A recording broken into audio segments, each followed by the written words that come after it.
Un tout petit peu vers l'arrière, tout petit peu la tête. Super, voilà. La queen. Super. Mon approche, c'est le naturel, le plus possible.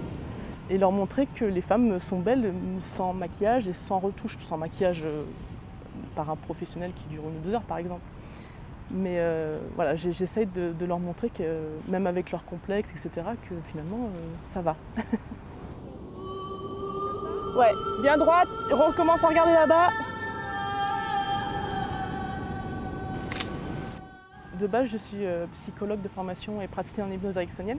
Il y a des filles qui arrivent qui sont très stressées, donc on prend le temps quand même de parler, de mettre à l'aise. Et je pense que je trouve les gens beaux. Et je pense que ça se voit parce qu'on m'a souvent dit que quand je prends les photos, je souris.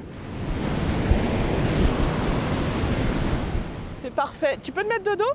On va changer un peu? Oui. Mon meilleur pote.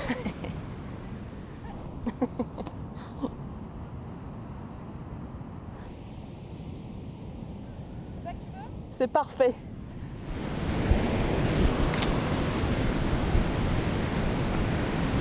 On a une époque où on voit tellement d'images tout le temps, même de femmes qui peuvent être complètement refaites, qui ne le disent pas forcément, ou justement avoir cet idéal de quelqu'un qui est refait, alors que en fait on est tel qu'on a été créé.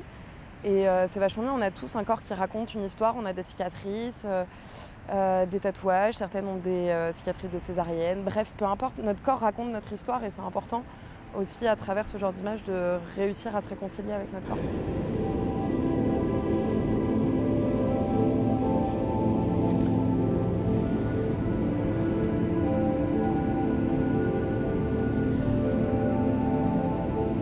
Tu peux vraiment t'aimer sans être retouchée, sans être maquillée, quoi. Et avec parce que quand une fille arrive et qu'elle me dit qu'elle a des complexes, je vais un peu l'embêter par rapport à ses complexes. Par exemple, si elle n'aime pas ses jambes, ses bras, son nez, je vais prendre des portraits de profil, etc. pour lui montrer que finalement ça va.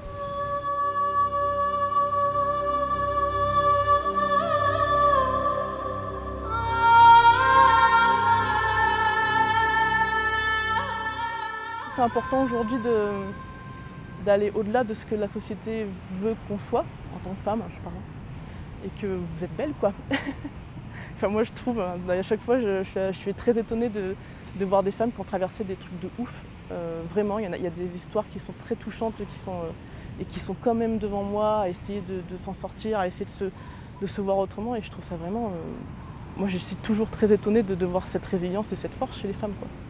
Donc c'est vraiment un plaisir, je ne m'en lasse pas du tout.